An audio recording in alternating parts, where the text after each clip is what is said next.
Hello, Reformers, and welcome back to A Clash of Kings 3.0. Now, when we left off, we had just taken Lorath from the Lorathi, so I'm actually extremely happy about that, because obviously that means now we have a food source. Obviously, I could go to villages. I do know that you can go to villages and you can get some food, but whenever I've done that in the past, it has always ended in us being, well, left out in the cold, because they don't really have that much. They usually don't have that much. So, as you can see, we have our one-armed villager, and we also have the longbowmen and the archers and all that sort of thing. I have not had any time whatsoever to go over to Raventree Hall and Carhold to be able to pick up more archers. Because this guy. Yeah, I was actually just traveling there, and then this guy decided to raid one of our villages. Now, I'm going to try and prevent all of these guys from raiding our villages, because obviously our villages are the main reason why we're going to be making any money. And making money is probably the only way I'm going to be, well, doing anything, really. Because if I don't have any money, I'm not able to recruit archers, not able to pay the wages, and it's just going to be absolutely awful. So, hopefully, we're going to be able to defend this, and then we'll be able to hopefully defend some other villages until we have a good stockpile of money.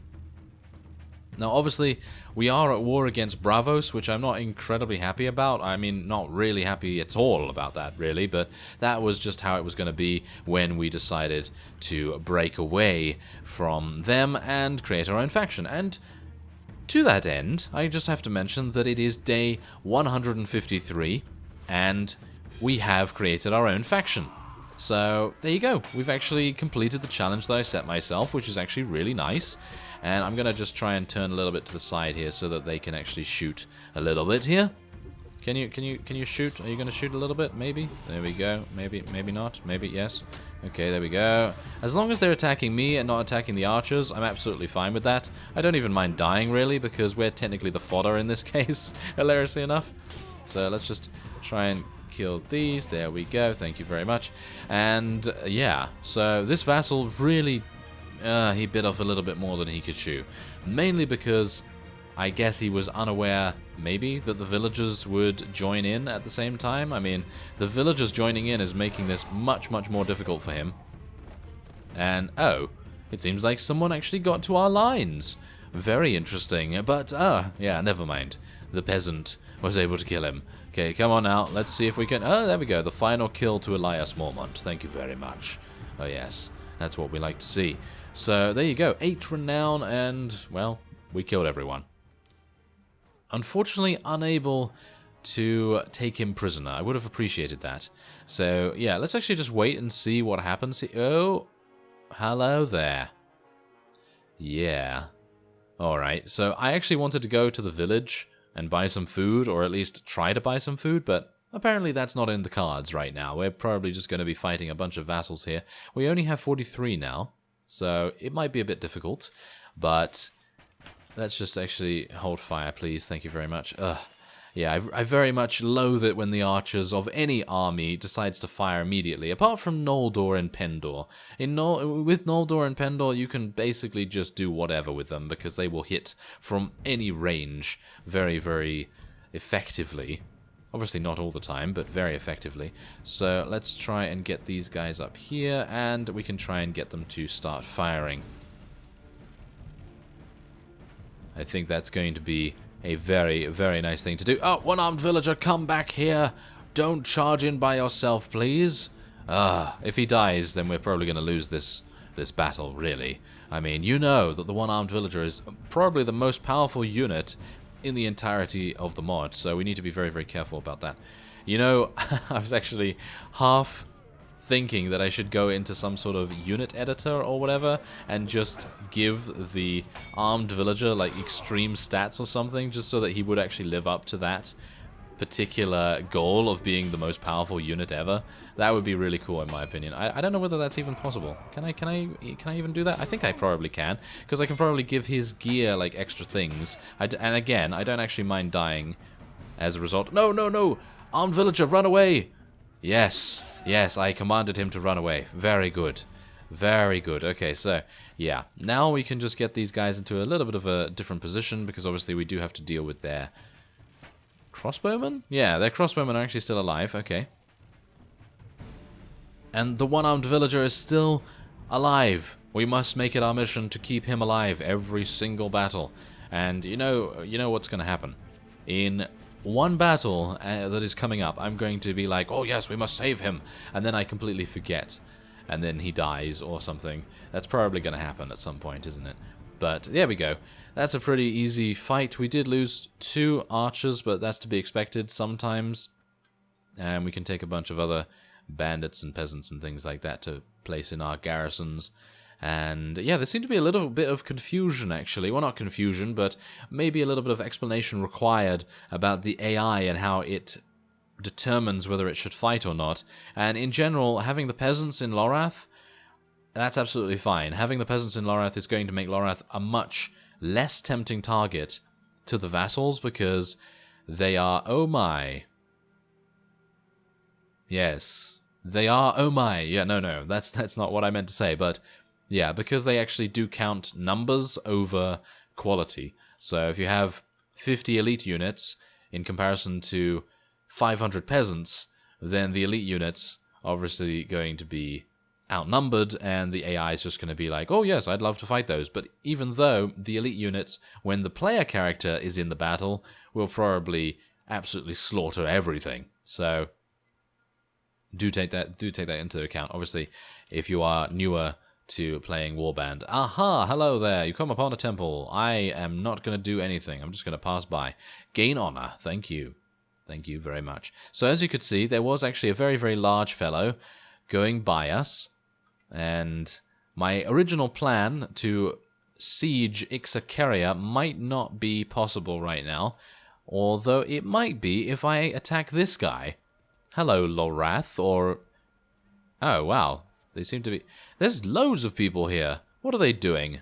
Well, this is a naval battle, so this is going to be rather amusing. I wish to make peace with you. Yeah, of course, I do need to speak to the liege, but I was hoping that maybe there would be an opportunity for us to gain something from that, but no, of course not. Okay, so, one-armed villager, where are you? You're all the way back here or something, I don't know. But we're just going to allow our... Oh, no. The Bravosi spearmen are very, very close by to our archers. That's not very good. That is not very good at all, actually. Can I get by, please? Can you please allow me to... Can you please allow me to get by, maybe? There we go. Thank you very much. Okay, so let's do some damage. Let's do some damage to these guys. They do not know the fury that they have unleashed upon their lands. The Bravosi. They should not have declared war against me, although maybe they should, because maybe it's easy for them to kill me. Who knows? But hopefully that's not going to be the case. Come on now. Can you please die? Yeah, I'm sure that's what they all say. That's what they all say when they're in mortal combat with each other. They're just like, can you please die already, sir? Yeah, no, I'm pretty sure they do not. Okay, let's get out my sword, actually. This is very, very close quarters, so it's probably a bit of a better idea to do that. Okay, it doesn't seem to have mattered, because they did all perish relatively easily. Now, the one problem I'm having is that we are losing archers in every single fight, and that's going to make things a little bit difficult for us in the end. So I'm hopeful that we'll just be able to, well, hopefully kill everyone in the area before we run out of arrows. That's basically what I'm trying to do right now. So let's go and rush to the aid of the village farmers and board the enemy. We have 64 against 38. Hopefully some of the farmers are going to take some of the damage, or maybe it's going to be a bit of a different... Ah, yes, this is much better for us. Much, much better. This layout of the ships is much better because, as you can see, all of the archers are very, very far away from the infantry, and that's going to make things much easier for us. Okay, can you please move out the way? Yes, there we go. Okay, so I'd like to get up here. Yeah, there we go. Let's do this. I'm going to switch to my sword and shield. I think that might be a little bit easier for us to use on this particular ship. There we are. Oh, whoa, heavy Westerlander Knight. No doubt he is going to be very, very difficult to kill if my archers had not helped. Okay, come on now. This is... I am absolutely awful with one-handed weapons, as you know. As you know. Look at our proficiency. It's just absolutely pathetic. Okay, we're going to have to try and use it a little bit more, maybe, but even so... Ah, there we go. Overheads are obviously going to do a little bit more damage, so... going to try and go for those a little bit more. But, you know, sometimes you can't do that because they block you. Yeah, but there you go. There's a nice naval battle as well. And, aha, hello there. I'm going to be taking you prisoner, even though it may very well cause us to have war declared from somewhere else. It doesn't seem like that is the case. Myr likes it, Volantis likes it, Pentos likes it, and obviously Bravos and Lorath do not like it, as well as someone else that we're currently at war with. So that doesn't really matter so much, does it? Now, can I use this? I actually have 5 in riding skill. That is insane. That is a champion destrier. And I can use this polearm on a horse. That's pretty amazing. Okay, so we now have a horse, everyone. Isn't that amazing? Wow, that is actually really quite a good coincidence. Now, let's see. Is there any extra food here that I can get? No, it doesn't seem like it. So I guess I'm just going to be selling one of these. Am I going to... I guess I'm going to keep this just in case I do get to 20 strength. I mean, it might happen at some point, but... it's probably going to take a while, isn't it? Yeah, it's probably going to take a while, but it's okay. We can just keep it just in case. Gonna sell everything else though, because I don't really need anything else here. Gonna keep one of the kettle hats just in case. We need 18 strength to be able to use the tournament helmet anyway, and he's gonna be giving us 1,000 for this, which is actually very nice. I'll sell the mail gauntlets as well. Don't really need those. I'm gonna actually buy the pork right now because it's probably going to get eaten pretty fast. I usually don't like buying things like that, you know, buying meat, because it will usually degrade and become rotten quite fast. So let's just spend a little bit of money just to get some more recruits in Lorath here, because numbers, they matter. They definitely matter. So let's get some more crossbowmen as well, and let's put some peasants and all these guys in the garrison. I'm going to be leveling up some Lorathi units just because, to supplement our archers a little bit, because obviously they're going to be dwindling quite a bit in terms of their population, and that's not very good. That's not very nice. So let's try and do that. There we go. Okay, so there are some broken men over there which I might like to fight, but really it's not really necessary, is it? I mean, if they attack me, then I'll kill them. Okay, what's happening here? Doesn't seem like anything bad is happening to us. Oh, they do seem to actually want to attack us. All right. Well, that's fine, I suppose. I mean, I don't know why they would want to, considering I now have a horse, and this horse is going to be extremely fun to use. Okay, so let's see how we can do this. We're obviously going to be getting... Where are they? They're in this direction, I believe. Ah, there they are. We can see them on the horizon there. Let's get our archers up here. And obviously we do have a little bit of infantry in the form of the Lorathi spearmen, so I guess we can use them a little bit, but these guys are all without shields, so this is going to be insanely easy for us to beat them. Well, that's usually how it is, isn't it? So, oh wow. Be very, very careful here, Elias. I am extremely worried about you dying now, because, yeah, this polearm is actually this polearm is actually really bad at thrusting attacks, isn't it? Or maybe not. It just did 80 damage. That's pretty good. That's not too bad. Okay, so let's just try and avoid getting my horse killed, because literally, if it gets killed, I'm going to be really, really sad, because this is an extremely lucky chance drop to happen, because apparently the battle was so in against our favor, or maybe it was just a really, really small chance for us to gain a higher quality item. So, yeah, we were just extremely lucky there. Very nice to see that we are actually a little bit lucky sometimes. And there you go. There's all the enemies. They're all dead. Yeah. That was a big mistake on their part, but we are getting some pretty nice renown and some nice armor as well. To be able to sell those things is always good, because that can gain us some pretty nice money. So we're going to go and head over to this place over here. We could go into the Great Maze, actually. I don't even know what the Great Maze is in this mod. I don't think I've ever been there before. So it might be quite fun to check that out. But obviously I'm going to get some more spearmen here. And let's actually just see what it... Aha! Okay, we can explore some ruins. Okay, so am I at full HP? I am not at full HP. So should I just wait here for a little bit, see what happens? Ixacaria has been besieged. Yeah, that's the thing. I personally feel like if we were to go for Ixacaria, it would be extremely weak. Because it's right next to Bravos, and they're probably going to teach us a really, really harsh lesson if we decide to go for it. So we are now at 98%. So let's explore the ruins. Oh no. Thank goodness. Okay, I was actually really worried there for a second. I thought to myself it was going to be reminiscent of the Britain Warder ruin explorations, where there's always an enemy around here that will try to kill you, or multiple enemies. Oh, the Great Maze. Oh, this is great. This is actually a great maze. This is actually a maze. I thought to myself, maybe it's just a symbolic name. Nope, it's not. It is actually a real maze. Okay, so let's have a look around here. Okay, so, oh no. Let's explore then, shall we? Exploring is going to end in me dying, isn't it? I'm probably going to run into something that will kill me instantly, like a trap. No, there aren't going to be any traps, I don't think. But maybe I can find my way out relatively easily, maybe? Maybe. Is this a dead end? No, it's not a dead end. This might actually be leading to the way out. It seems that it has led to the way out. Or have I just... Oh, the bridge at the end of the maze appears to have fallen apart years ago. Deep beneath in the murky water, you can just make out a long, slender shape, swimming about just below the surface. Can I? Can I make that out? I can't see anything, unfortunately. But that's creepy. That is pretty creepy. A long, slender shape. What does that mean? Who knows? I'm sure many of you do. Anyway, let's go back into the maze and see what we can find. Well, this is a nice change of pace, I suppose. It's nice to be able to see a little bit of a different area, instead of just fighting all the time, of course. Obviously, fighting is relatively fun with the current setup we have.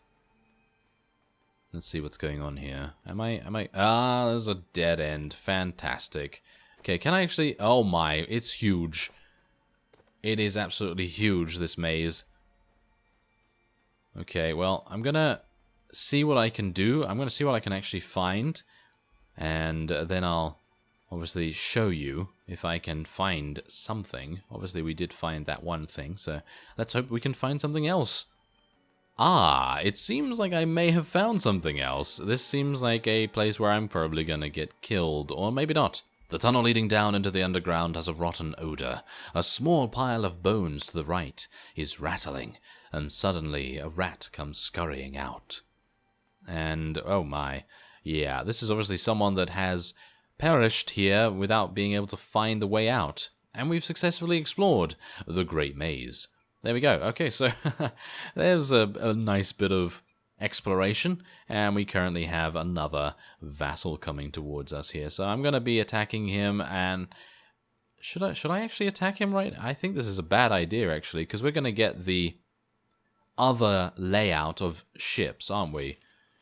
Or maybe? Yeah, we're going to get the other layout of ships, which is actually really bad for us, and considering these are Westerlander units, technically they are Westerlander units, this is going to be pretty difficult, maybe? Maybe I can try and help defend them a little bit, these Raven Tree archers, because obviously they're not extremely good in melee, but I'm going to try my best. Yeah, my best apparently involves me attacking the mast of the ship. Yes, apparently it does. Okay, now I need to be a little bit careful here, because even though I don't really mind dying, I don't really want to die, because I'd like to get a little bit more experience, but let's just see what I can do. Maybe I'll be able to... Yep, there we go. Okay, so I've been a little bit of a nuisance. And I guess that's the best I can hope for, really, because I don't do that much damage with our one-handed weapon right now. Hopefully I can... Maybe I can get a blunt weapon or something, because I'm getting a bit tired of doing extremely little damage to the heavily armored units, and having a blunt weapon would really help with that. So maybe we can try and get something like that. Who knows? I was actually trying to get a polearm that was a blunt weapon. I actually don't... There are polearms that are blunt weapons, but I'm not entirely sure if they count as two-handed or whether they count as polearms, because obviously that all makes the difference on whether your weapon proficiency is going to make any kind of benefit for you. So, yes, there we are. It seems that this episode has been strewn with huge amounts of defense. And if you're not into that, then I apologize. But it is necessary for the journey of Elias Mormont. and for him to hopefully survive. Yeah, anyway, what I'm going to be doing is I'm going to be placing a bunch in the garrison of Grey Cliffs, I believe, because that only has about 50 units, and hopefully Lorath will gain its various recruits over time, and hopefully that will then prevent many of the vassals from attacking it. And then I will obviously go and recruit a couple more archers. So I thank you very much for watching, and I will see you next time.